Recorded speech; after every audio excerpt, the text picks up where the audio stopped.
Ça, moi, je comprenais pas.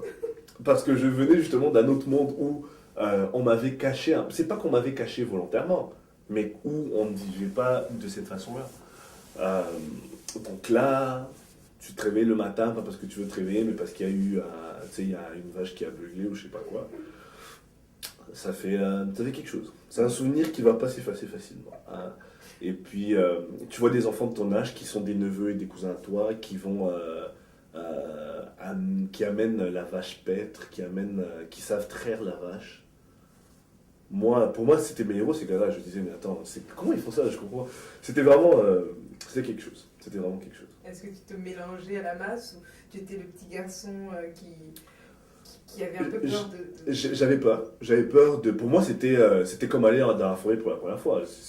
Je vois un lion, je vais fuir, quoi. Tu vois, c'est clair. Non, instinctivement, j'avais peur. Mais à la longue, disons que les deuxièmes et les troisièmes vacances, tu sais, je m'étais habitué à la situation. La première fois, c'était compliqué. Il n'y avait pas de toilette à l'intérieur.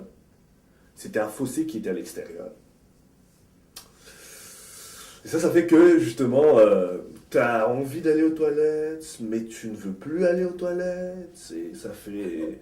Il y a un blocus en fait dans ta tête, quoi, tu vois. Tu sais pas quoi faire et il n'y avait pas de lumière. On fonctionnait à la lampe pétrole, qui est une lampe tamisée.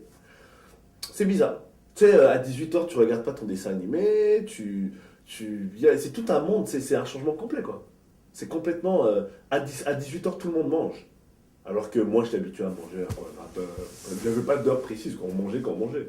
Mais là, à 18h, tout le monde est à table, bah, à table, là, sur un truc, là, mais on mange. On partage tous la même bouffe dans le même plat. Hein, on mange à 8 9 enfants. Donc celui qui mange le plus rapidement va se rassasier le plus rapidement. Euh, mais quand c'est en train, quand tu es sur le vif, tu te rends pas compte que c'est une leçon de vie qu'ils sont en train d'essayer de t'apprendre en fait. Mais à la longue, tu te rends compte que tu as bénéficié de ça. Parce que tu apprends à partager. C'est des valeurs en fait qu'ils essaient de véhiculer. Tu vois, tu apprends à partager, tu apprends à, à te mettre au niveau des autres, à comprendre que tu n'es pas spécial, hein. Alors que d'où je venais, la culture est différente. On essaie de te faire comprendre que toi, tu as un truc spécial. Et que l'autre a son truc à lui spécial. Non. Là, c'était vraiment, vous êtes tous des enfants, vous êtes tous égaux, vous avez tous droit à la même chose. Point. Ça s'arrête là. Vous avez des tâches, hein, à les paître, à les traire, etc. Et puis quand vous avez fini tout ça, là, vous pouvez aller jouer au foot. Moi, j'étais pas habitué à ça. Moi, c'était les devoirs, puis je vais jouer au foot. Mais leurs devoirs à eux sont différents, tu vois. Mais ça m'a appris énormément. Je ne pense pas, encore une fois, un peu comme l'éducation que ma mère m'a donnée, je ne pense pas que je serais la personne que je suis maintenant si j'étais pas passé par tout ça. Je pense que je prendrais la vie bien plus à la. Je ne donnerais pas autant d'importance à des valeurs auxquelles je donnais de l'importance aujourd'hui. Donc, voilà. Alors de cette façon, globalement, tu dirais que quelle influence est-ce que chacun de tes parents a eu sur ton enfance? Si aujourd'hui tu y repenses et puis si peut-être tu t'imagines un jour en tant que papa, qu'est-ce que tu penses que tu aurais gardé de ce qu'ils t'ont Mm. fait passer? Mon père m'a donné la plus belle de mes enfances. Euh, il m'a appris qu'en fait, dans la vie, il faut te frotter à tout pour savoir qui tu es vraiment. Et que être trop sec avec toi, c'est pas ça nécessairement qui va te rendre une meilleure personne ou t'empêcher de faire le mal, mais qu'il faut plutôt privilégier le dialogue, avoir une conversation avec toi, te faire comprendre certaines choses et te rendre mature à un âge auquel t'es pas supposé être encore mature. Il m'a beaucoup appris ça. Je dis toujours, j'espère qu'un jour je serai un dixième de l'homme qu'il est, je pense pas que ça va arriver. Mais si je le suis un jour, je serai comblé. Ma mère m'a appris les vraies valeurs de la vie. Ma mère, elle est terre à terre, elle mâche pas ses mots. Euh, elle est très émotive, mais elle est très. C'est une mère, elle a un côté maternel qui est très présent, mais elle sait être sèche quand il faut être sèche. Et c'est mettre les limites où il faut mettre les limites. Et donc, d'un côté, j'ai eu le côté je te responsabilise, apprends à te gérer. De l'autre côté, j'ai eu je suis ta maman, tu vas m'écouter, Donc les deux m'ont aidé. Ça veut dire que aujourd'hui, je peux écouter autant l'autorité que me gérer moi-même. C'est l'apport des deux parents, en fait. Ça aide énormément. Ok. C'est agréable à écouter. Et tu me dis que tu as été enfant unique, mais que ça t'a pas particulièrement déplu. Est-ce que tu as déjà pensé à si tu avais été une fille, est-ce que ça aurait été différent? Est-ce que tu voyais autour de toi la relation des filles et des garçons? Je pense que ce qui aurait été différent, c'est que une fille, quoi que la société dise, il y a toujours un double standard, qu'on le veuille ou pas. Hein. Donc, c'est-à-dire que la liberté que j'ai peut-être eue à 14 ans, elle ne l'aurait pas eue, parce que c'est une fille, parce qu'on a peur qu'elle soit enceinte ou je sais pas quoi. C'est ça. Moi, je pense que j'ai été chanceux juste parce qu'en étant un garçon, justement, ils se sont dit, bon, écoute, on va lui montrer à quoi ressemble la vie, il va apprendre à se gérer assez tôt. J'aurais été une fille, ça aurait peut-être été différent. J'aurais peut-être eu besoin d'une grande sœur qui me guide, d'un frère qui me défend, etc. Mais qui me défend, excuse-moi. Mais non. Non, comme garçon, ça m'a pas affecté. Ça m'a pas affecté, bien sûr. Alors, si tu me poses comme question, est-ce que tu aurais aimé avoir une sœur ou un frère? Absolument. Je pense que ça serait même pas humain de considérer l'autre réponse. Mais ça m'a pas affecté dans le sens où il y a toujours une chaleur humaine autour de moi qui a fait que j'ai eu un développement aussi normal que celui des autres enfants à ce moment-là. Et d'ailleurs, je pense que ne pas avoir eu de frère ou de sœur a créé en moi des sentiments qui font que je traite les autres personnes comme si c'était des gens de ma famille, parce que justement, j'ai pas de famille. Tu sais, j'ai pas eu de petit frère à qui apprendre à jouer au foot, j'ai pas eu de grande sœur. Et j'ai tendance à traiter beaucoup de personnes dans mon entourage comme des frères et des sœurs parce que j'ai pas eu de frères et de sœurs, justement. D'accord, c'est intéressant. Et donc ça, c'est la première partie, si on veut, c'est le Congo. Et ça, c'est le primaire. C'est donc de quel âge à quel âge? C'est de 5 ans et demi, disons 6 ans, à 11 ans, 12 ans. 11 ans, 12 ans. Et ensuite, qu'est-ce qui se passe? Ensuite, donc en 90, il y a la guerre qui éclate au Rwanda. Nous, on est à la frontière. Bukavu, c'est à la frontière. C'est la frontière du Rwanda. Et du Zaïre. Et du Congo. Donc là, la guerre éclate en 90. Donc là, on ne peut plus aller visiter les grands-parents. Et donc là, les vacances, maintenant, ça devient Bujumbura, hein, ça devient Goma. Il faut être créatif, hein, il faut trouver... Ma mère elle avait des tantes et des cousines qui vivaient à Abuja, à Bujumbura. Donc on y allait très souvent, on allait à Goma très souvent. C'est ça, donc moi, mon souvenir le plus frais, c'est qu'on n'allait plus au Rwanda, premièrement. Est-ce que tu savais pourquoi? Oh oui, absolument, parce que là, j'avais 9 ans. Donc je savais ce qui se passait. Deuxième chose, c'est que là, la guerre éclate. Je sais que les gens qui attaquent le pays sont plus ou moins des gens avec qui je devrais partager les idées parce qu'ils vivent à l'extérieur depuis longtemps, puis ils ne revendiquent que d'avoir un pays.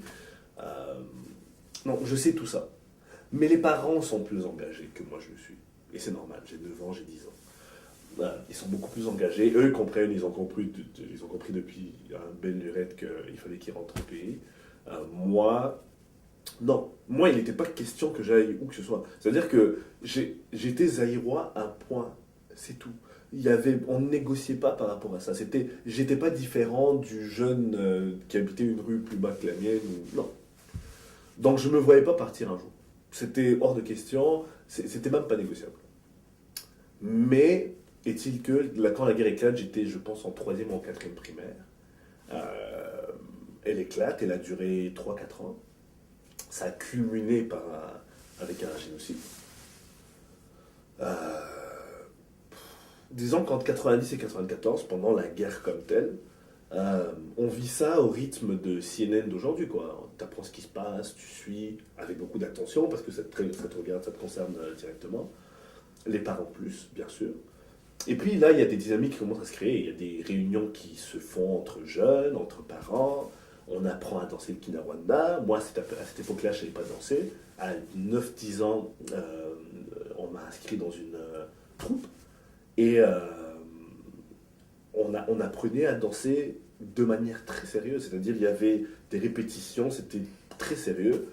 Et voilà, aujourd'hui, ça fait 13 ans que j'ai pas dansé, mais j'ai pas besoin de refaire des entraînements pour me rappeler des pas. J'ai pas besoin. C'est comme pédaler, tu oublies jamais. Dès que je suis dans une fête ou dans une boîte de nuit et qu'on met de la musique rwandaise, je danse directement. Ça, c'est le fruit justement de cette époque-là. C'était aussi une façon de véhiculer la tradition et la culture aux jeunes qui vivent à l'extérieur du pays. Euh, c'est de ça que je me rappelle. Je me rappelle d'une conscience. Ils essayaient de conscientiser les gens par rapport à ce qui se passait. Euh, Sinon, à part ça, moi, mon quotidien ne changeait pas. J'allais à l'école tous les jours. Je jouais au tennis tous les jours. C'était la même chose. Moi, il n'y avait rien qui changeait. Ce qui changeait, c'est que dans le pays limitrophe, qui est supposément le mien, mais que moi, je voulais pas, j'étais pas prêt à croire et à accepter, il y avait une guerre. Et c'est ça, une guerre qui culmine par un génocide. Un génocide qui emporte la vie de mes grands-parents côté paternel, qui emporte la vie de mes cousins, de mes neveux, etc. Et là, c'est là que tu te dis, bon, je vais plus voir mes grands-parents. C'est là que tu te rends compte, en fait, que c'est bien plus sérieux que ce que toi tu pensais. Parce que quand tu es enfant aussi, tu as un côté égoïste. Hein. Tu regardes les choses par rapport à est-ce que ça m'avantage ou pas. Hein. Pour le moment, moi, j'ai mon Nesquik sur ma table, j'ai mon Ovaltine, j'ai mon Nutella, je suis bien. J'ai pas besoin de savoir ce qui se passe à gauche, à droite. Mais plus tu grandis, plus tu abordes l'adolescence, plus tu commences à comprendre ce qui se passe. Et plus tu commences à être conscientisé. Et tu te rends compte que, ok, il y a des trucs qui se passent qui sont pas bien, il y a des gens qui sont en train de mourir, des gens qui sont proches de la famille. Euh, et là, ça devient quelque chose. Ça prend une autre tournure. Et surtout que je savais qu'il y avait des gens que je considérais comme des grands frères, qui avaient quitté leurs études là où on habitait, là où on vivait, la ville dans laquelle on vivait, pour aller au front. Et c'est des gens que, il y en a quelques-uns qui sont morts d'ailleurs, donc les parents ne les ont plus vus, ne les ont plus revus. Moi, j'ai été chanceux que j'étais trop jeune quand ça a éclaté. Qui dit que ça aurait pas été moi? Donc c'est là que tu commences à te rendre compte que il y a des trucs qui se passent, qui sont pas nécessairement comme tu pensais qu'ils étaient. Et puis voilà. Ok. Et donc de 90 à 94, tu es toujours au Zaïre. Mhm. Et quand est-ce que tu quittes le Zaïre? Le génocide éclate en avril, il prend fin en juillet. Dès qu'il prend fin, mon père est allé à Kigali pour, je sais pas comment on peut appeler ça, constater les dégâts, si tu veux, comme tous les parents d'ailleurs l'ont fait à cette époque-là. Et puis, ben voilà quoi. Moi, il part, moi je reste avec maman à la maison. Et puis il revient, disons, un mois après, 3 semaines après. Et là, il faut qu'on fasse les valises, qu'on parte. Parce qu'il y a un flux de réfugiés, de déplacés de la guerre et du génocide qui sont en train de faire une marche de Kigali vers Bukavu et vers Goma. Et ils se déplacent par millions, pas par milliers, pas par centaines. C'est des Rwandais Des Rwandais. qui viennent vers. La moitié qui ont commis le génocide, l'autre moitié qui marche parce qu'ils sont en train de fuir la zone de guerre. Donc là, il était hors de question qu'on reste là, parce que ça devenait très dangereux, parce qu'ils ne sont pas cons, ils savaient à qui ils avaient affaire. Il fallait partir. Moi, ce que je me rappelle, c'est qu'une bonne nuit, on est venu me voir, là, les parents sont venus me voir, ils m'ont dit, bon, fais tes valises, on va à Goma, on prend le bateau. Tu as quel âge? 12 ans et demi. Moi, pour moi, je me dis, bon, je vais à Goma, le temps que ça se calme un peu, voir grand-maman, hein. Ça va quoi. C'est les vacances. C'est les vacances. Oui, c'était les vacances. C'était les vacances. C'est tombé justement, c'est bizarre, mais c'est tombé pendant la période des vacances. Parce que c'est en juillet, non, c'est en août qu'on est parti. Et justement, c'était pendant la période des vacances. Parce que les grandes vacances en Afrique, c'est de juin à septembre. Donc là, on va à Goma, et moi je me dis, bon, c'est bon, je vais me la couler douce pendant un petit moment, je vais revenir. On va là-bas. Mais entre-temps, justement, dans la foule de personnes qui sont en train de marcher vers Bukavu, il y a des membres de la famille de mon père, certains qui ont pu fuir le génocide, dont une maman qui vivait à Kigali, qui est une cousine directe à mon père, et tous ses enfants. Et elle avait, disons, 8, 9 enfants. Donc ils viennent tous. Donc tout d'un coup, on passe de 3 personnes à la maison à une dizaine, de 14, 15. Donc ça fait déjà un changement, hein. C'est-à-dire les chambres sont plus occupées. La ration baisse. Hein. Et là, ça m'a frappé parce que je me rappelle la première année du secondaire. Justement, la première année quand le génocide a éclaté, je venais de finir ma première année de secondaire à Bukavu. Et ma première année de secondaire, mon père m'avait remis à l'école publique parce que le Minerval de l'école belge devenait trop cher et c'était impossible de pouvoir mettre un enfant là-bas à moins que tu aies un revenu faramineux. Donc là, je suis là. Et bien sûr, je le maudis de tous les noms parce que c'est différent, parce que c'est plus la même classe, parce que c'est différent. Euh, mais là encore, quand même, les parents s'arrangent encore. Je suis un fils unique, donc ils n'ont pas le poids d'avoir plusieurs enfants et tout. Vu que je suis seul, ils peuvent encore quand même se permettre un certain luxe. Je peux continuer à avoir mes cours de tennis. Donc, mon abonnement au cercle sportif est toujours là, mais je mange ce que je veux et tout. Puis tout d'un coup, on est 15. Donc là, il n'y a plus d'Ovaltine, il n'y a plus de biscuits, il n'y a plus de cornflakes, tout change. Et là, le souvenir qui me manque, qui me marque, c'est que le matin, quand je me réveille, tu sais, on avait un domestique, comme toutes les personnes en Afrique.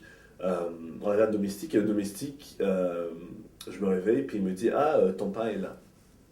C'est jamais arrivé ça avant. C'est moi qui allais prendre mon propre pain. Il me dit, ton pain est là. Je vais voir, puis c'est une tranche de pain avec un peu de beurre d'arachide dessus, un tout petit peu, genre quasiment dans le centre, dans le milieu du pain. Quoi. Et là je dis mais wow, c'est quoi ce truc là? Il me dit non, mais c'est que on est nombreux là, il faut que tout le monde puisse manger, et on a juste un sachet de pain, donc voilà quoi.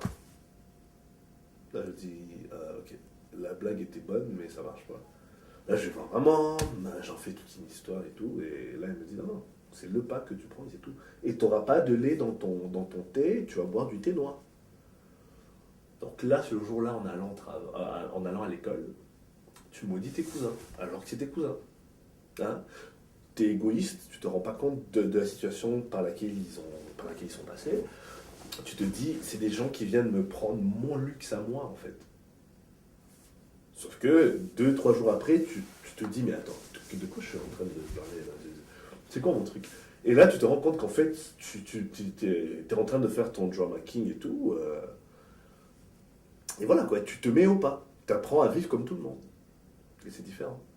C'est très différent. Déjà que tu es dans une école que tu n'as pas. Les moyens baissent. C'est différent. Mais justement, on va à Goma avec la famille, justement, avec tous ces jeunes-là. Cette cohabitation a duré combien de temps avec À moi. Un mois. À moi. On va à Goma. Ce que je me rappelle, c'est qu'on arrive là, on est chez la grand-mère.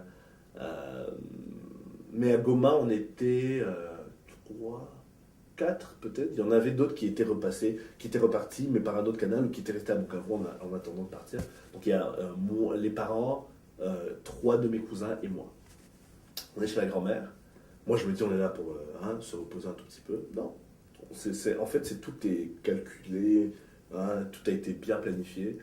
On est là. Un jour après, on prend la route, on passe par Gisenyi, qui est la province qui est frontalière à Goma, du Rwanda. On prend Goma, on va vers Kigali. Mais là, justement, il fallait qu'on... Déjà, le souvenir que j'ai, c'est qu'on marche à pied pendant très longtemps. Je suis pas habitué à ça. Donc ça fait bizarre. Et là, je dis, mais on va où? Mon père il me dit, on va au Rwanda. Je dis, pour faire quoi? Il me dit, on rentre chez nous. Je dis, chez nous... C'est chez nous, le Rwanda. Il me dit, non, le Rwanda, c'est chez toi. C'est que toi, tu ne le sais pas, t'es encore trop enfant pour comprendre. Je dis, non, je comprends. Il y a eu une guerre, vous avez gagné, hein. Mais qu'est-ce que j'ai à voir dans tout ça? Moi, vous m'avez pas demandé mon avis. Vous me prenez, on va quelque part comme ça tout d'un coup. Elle me dit, non. C'est notre pays, on va dans notre pays. L'autorité parentale a fait des siennes. Donc là, c'est ça, on traverse Gisenyi, on va à Ruhengeri, qui est une autre province du Rwanda. Et on s'est arrêté là pendant un mois. On a vécu dans une maison de transition, si tu veux. Il y avait une nièce à papa qui était venue plus tôt, qui s'était arrangée pour qu'on ait quand même un endroit où être en attendant. Et vu qu'il y avait encore plein de déplacés de guerre et plein de réfugiés, il y avait plein de maisons inoccupées à ce moment-là. Donc on est resté là pendant un mois, jusqu'au mois de septembre, début octobre. Puis là, on est allé à Kigali. Le souvenir frappant, c'est que de Goma, de Gisenyi à Ruhengeri et de Ruhengeri à Kigali, on voyage au-dessus d'un camion. Le camion est rempli de tout, donc les armoires, les matelas, etc. Nous, on est au-dessus de tout ça. Mais c'est des camions déjà qui tiennent pas très bien. Les routes au Rwanda, surtout dans les provinces, c'est des routes qui serpentent beaucoup, les collines et tout. Donc dès que le camion tourne, tu as l'impression que tu vas tomber dans un abysse. Dès qu'il tourne une autre fois, tu as l'impression que tu vas tomber dans un gros trou. Des trucs, c'est vraiment des trucs de fou. Quand tu y penses maintenant, tu te dis, j'arrive pas à croire qu'on a des parents qui nous ont fait passer par ce genre d'expérience, de vie. Mais écoute, tout ça, c'est des expériences de vie. C'est des trucs qui t'apprennent à être plus tolérant, à comprendre que tout dans la vie n'est pas donné, à comprendre que c'est dur. Et d'ailleurs, moi j'estime encore qu'on était très chanceux par rapport à d'autres personnes. Donc c'est ça, on voyage de Ruhengeri à Kigali, on arrive à Kigali, on va vivre dans un quartier qui est proche de l'aéroport. On a vécu là pendant 3 ans, puis on a déménagé plus tard, etc. On est là. Donc Kigali, tu arrives là-bas, donc après la maison de transition. Quand est-ce que tu t'installes? Quand est-ce que tu commences à être à l'aise au Rwanda? Kigali, c'est ma nouvelle maison. On arrive on est arrivé en 94, en octobre. Disons que... Bon, déjà le fait qu'on est nombreux à la maison, parce que en passant, on arrive à Kigali avec 3-4 cousins et les parents. On arrive là, puis il y a, disons, 6-7 cousins, cousines du côté paternel qui ont survécu au génocide, qui sont toujours sur place. Mais les parents sont morts, mes oncles et mes tantes sont morts. Donc on les prend avec nous aussi, donc ça fait déjà une dizaine. Plus certaines mamans, certains papas qui ont survécu au génocide de la famille. Le décompte en 2005, en janvier 2005, était de 21 ou 22 personnes à la maison. Papa bossait pas, maman bossait pas. C'était quelque chose. Et là, ça devient... Quand vous mangez, c'est un luxe. C'est pas ce que vous mangez, c'est quand vous mangez, ça devient un luxe. Et encore une fois, ça t'apprend beaucoup de la vie. Et on partageait bien sûr dans le même plat, tout le monde. On allait puiser de l'eau. Ça m'était jamais arrivé dans la vie. Je savais même pas que ça... Pour moi, il y a des choses que j'ai découvertes au Rwanda. Donc, aller puiser. Et tu vas puiser avec des galons d'eau qui sont très lourds. Tu vas puiser, tu arrives à la maison, tu te dis que bon, c'est bon, j'ai puisé l'eau. Et, en passant, à ce moment-là, il n'y avait pas d'eau courante, il n'y avait pas d'électricité, et le pays venait d'un génocide et d'une guerre. Donc l'eau qu'on transporte, en fait, va servir à cuisiner, à laver les vêtements, donc à lessiver, donc à cuisiner, à lessiver, à nettoyer la maison, à prendre nos douches avec, à boire, à laver la voiture, si voiture il y a. Donc, tu te retrouves à faire plusieurs tours, parce qu'un tour ne va pas suffire. Même si vous êtes 20, chacun doit... Déjà, on est 20 personnes qui allons devoir prendre notre douche, sans mettre les parents. Finalement, t'amènes de l'eau, on dit, bon, ça c'est pour la douche des parents, t'amènes de l'eau, ah, ça c'est pour la bouffe, t'amènes de l'eau. Non, finalement, tu te dis, mais attends, c'est quoi cette vie-là? Donc, la première année, j'ai détesté le Rwanda. Et je me rappelle, j'ai eu des discussions qui sont légendaires aujourd'hui avec mon père, qui finissait à 2h du matin, pendant que tout le monde dormait, où je lui disais pourquoi, qu'est-ce qu'on est venu faire dans ce pays. Tout ce que je suis en train de faire dans ce pays, ce sont des choses que j'aurais jamais imaginées, même dans un monde chimérique. J'aurais jamais pensé à faire ce genre de choses. Pourquoi on est venu dans soi-disant notre pays pour souffrir? Et lui, étant plus âgé, plus mature, prenait ça de manière plus philosophique. Moi, c'était terre à terre. J'aime pas. Lui, c'était, il faut avoir mal pour réussir plus tard. Donc c'est ça, plusieurs nuits, on est allé dormir à couteau tiré. Et puis, voilà, quoi, tu t'y fais. Parce que c'est une routine qui s'installe.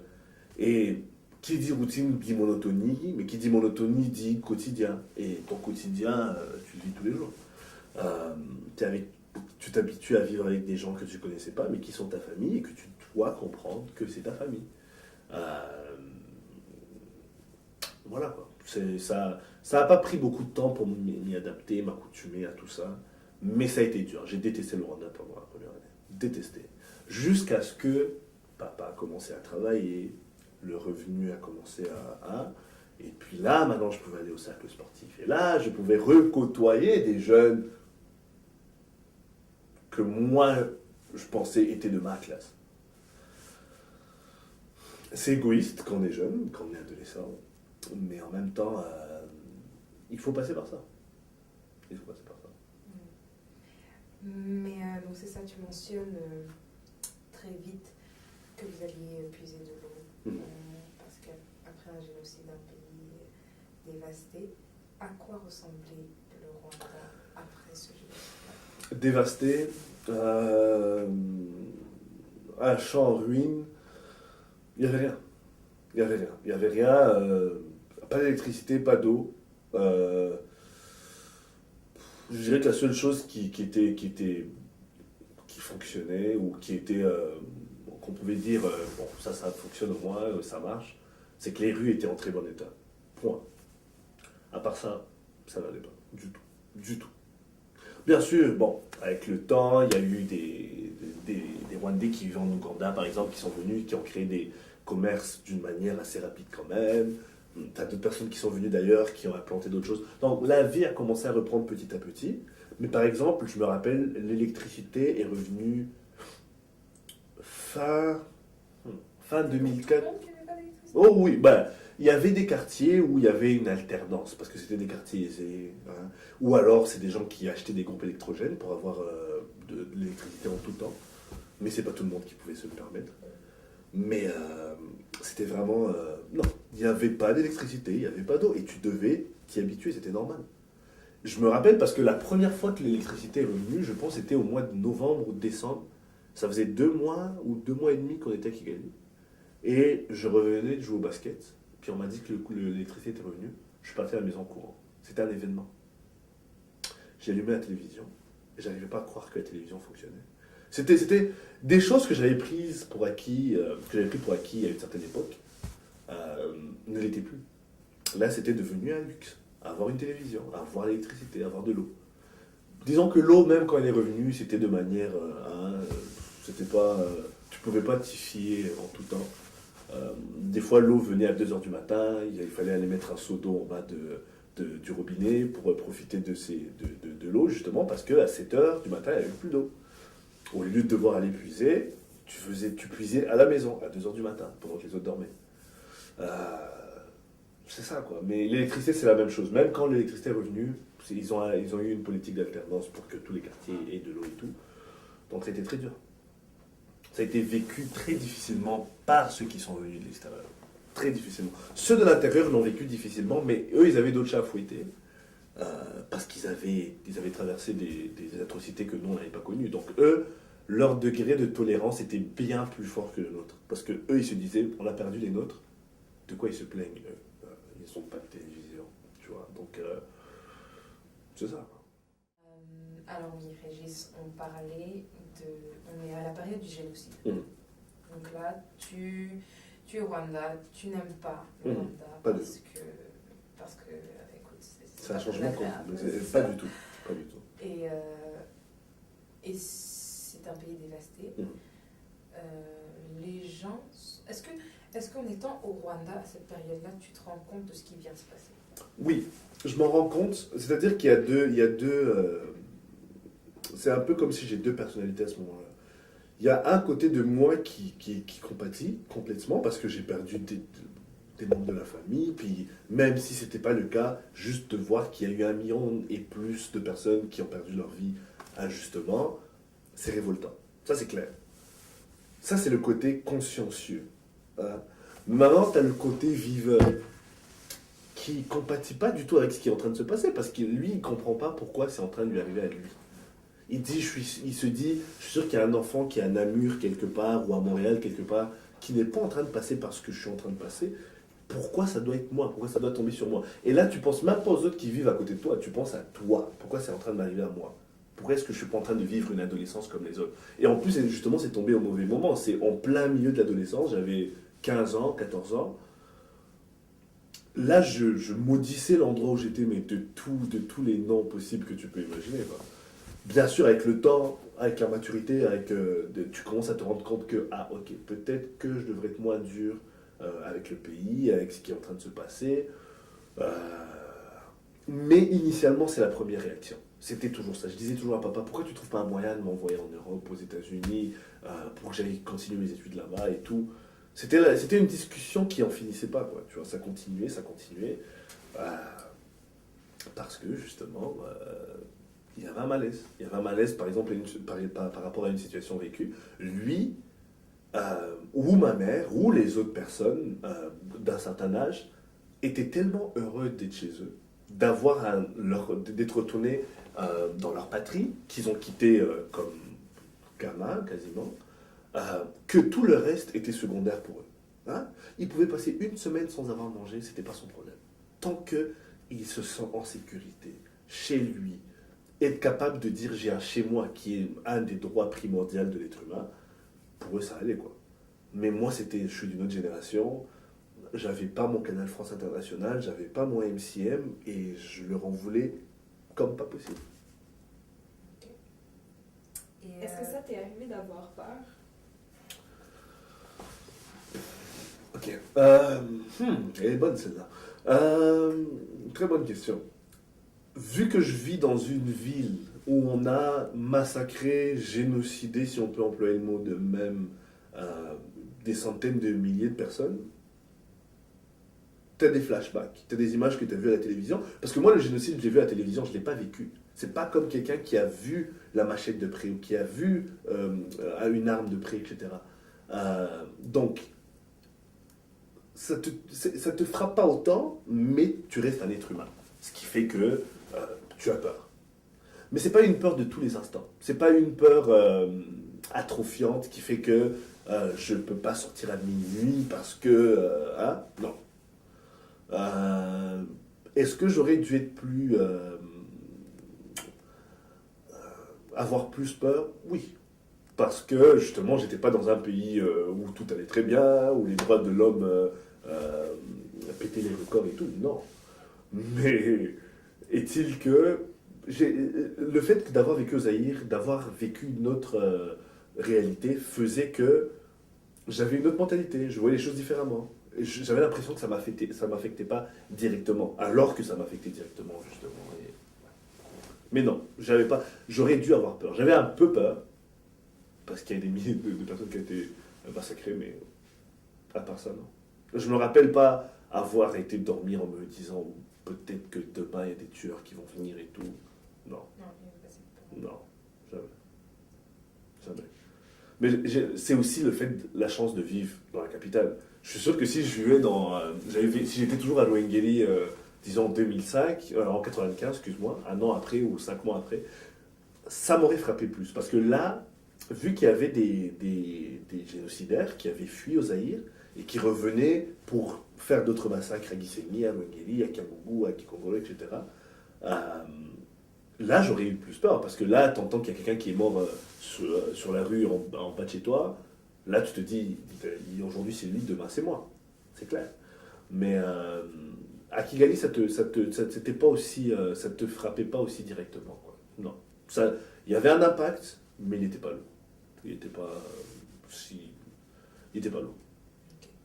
Et donc, cette adolescence qui tombe un peu mal, on va dire, tu l'as vécu comment? Est-ce que, adolescent, on a tendance à vouloir sortir ou des choses pareilles, tu pouvais avoir cette normalité, cette vie? Non. Ce qui s'est passé, c'est que la première année, justement, ça a été l'année où il fallait s'habituer, où on était trop nombreux à la maison, où les parents n'avaient pas encore les moyens qu'ils avaient aux Zaïre, etc. C'était une période de transition. Donc la première année, c'était la catastrophe. La deuxième année, papa a commencé à travailler, maman a commencé à travailler, le revenu a aidé, et puis là, ils ont pu me réinscrire au cercle sportif, par exemple. J'ai pu recommencer à jouer au tennis. Et là, la joie de vivre a recommencé à prendre sa place. Pas totalement, pas comme au Zaïre, parce qu'il y a quand même toujours des petits trucs où tu te dis, ah, au Zaïre, papa avait une voiture, là, il n'en a pas. Hein. Quand même, il y avait toujours des raisons d'avoir une petite aigreur ou une petite... c'était clair. Mais là, la vie a recommencé. Après une année, j'ai recommencé à jouer au tennis. L'école a recommencé. Parce que pendant 6-7 mois, on n'étudiait pas. L'école a recommencé, ce qui ramène un certain côté normal à la vie. Parce que là, tu côtoies des gens de ton âge, tous les fous. Et puis, ben voilà, c'est vraiment ça. La deuxième année, ça allait mieux. Disons que ça allait mieux. Est-ce que j'étais fan de l'endroit pour autant? Non. Parce que en moi, il y avait toujours, je vivais mieux au Zaïre qu'ici. Et personne n'était capable de m'enlever ça de ma tête. Et d'ailleurs, même maintenant, je le pense toujours. J'ai toujours mieux vécu. Et c'était normal, parce que c'était deux réalités complètement différentes. Mais sur place, au moment même, pour moi, c'était... Non. Mais c'était mieux. La deuxième année était mieux. Elle était beaucoup meilleure. Et tu recommences l'école, tu es en quelle année? Là, j'étais en deuxième secondaire. Deuxième secondaire. L'école publique. Sauf que, vu que je vais à l'école belge, vu que je vais au cercle sportif, excuse-moi, je côtoie des jeunes qui vont à l'école belge, qui vont à d'autres écoles internationales, l'école française, etc. Et là, je retrouve ma soi-disant classe. Hein. Je retrouve les gens de mon niveau, enfin, ceux que je pense être de mon niveau. Et là, le côté égoïste en moi est un peu... Hein, il est content. Parce qu'il peut côtoyer des gens qui regardent la NBA, qui écoutent du rap, qui... À l'école, je ne pouvais pas parler de Ménélique ou de Doc Gynéco, de Passy ou de Pete Bacardi, c'était impossible. Au cercle, oui. Et ça frappe. Et ça aide. Parce que tu as l'impression de te retrouver dans ton élément. Même si c'est de manière très égoïste. Parce qu'il y a des enfants qui n'avaient pas ça et qui ne se plaignaient pas. Mais moi, je me plaignais. Et là, j'étais heureux d'avoir un peu ce côté que j'avais perdu un tout petit peu. Ça faisait plaisir. J'ai recommencé à jouer au tennis de manière compétitive. J'ai recommencé à gagner des coupes comme au Zaïre. À un moment donné, en 2006, il y a eu les Jeux Olympiques à Atlanta, aux États-Unis. Alors, les Jeux Olympiques, le pays envoie des athlètes qui excellent dans leur domaine, mais il y a aussi ce qu'on appelle le camp olympique de la jeunesse. Et c'est quelque chose qui existe depuis le début des années 90, je pense, si je ne m'abuse pas, depuis Barcelone, en 92. Et c'est un camp parallèle aux Jeux Olympiques qui se tient dans la même ville dans la même ville où les Jeux sont en train de se dérouler. Et c'est un camp où les pays participants aux Jeux envoient des jeunes en bas de 18 ans, qui ont moins de 18 ans, pour vivre ensemble pendant un mois, partager les expériences olympiques, aller voir des compétitions olympiques, et vivre ensemble, et partager le fait de ne pas avoir les mêmes langues, de ne pas venir du même endroit, etc. Et vu que j'excellais dans mon sport, on m'a choisi parmi les 2 jeunes qui allaient représenter le Rwanda. Alors on était 2. Les États-Unis en ont envoyé 40 quelque chose. Mais c'était par rapport aux moyens du pays.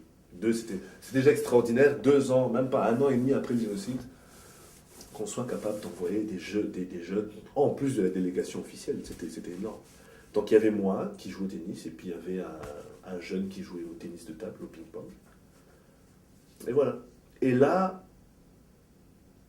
je détestais plus le Rwanda. Là, c'était différent. Encore une fois, avec un côté très égoïste à la chose. Là, j'étais content. Et ça s'est passé tellement d'une manière drôle, parce qu'il y a papa qui rentre. Je revis la scène comme si c'était hier. Papa rentre à la maison, il me dit ça va à l'école? Moi, je dis ok. Il dit t'as intérêt à bien travailler ce semestre. Je dis pourquoi? Il dit parce qu'il y a peut-être une surprise qui t'attend à la fin, et c'est quelque chose qui va te faire très très très très très plaisir. Je dis est-ce que tu peux élaborer? Alors bien sûr il m'a pas tout donné, il m'a pas tout dit sur le champ. il laissait traîner le suspense. Un jour, 2 jours après, il me dit, tu vas peut-être aller quelque part que t'aimes beaucoup.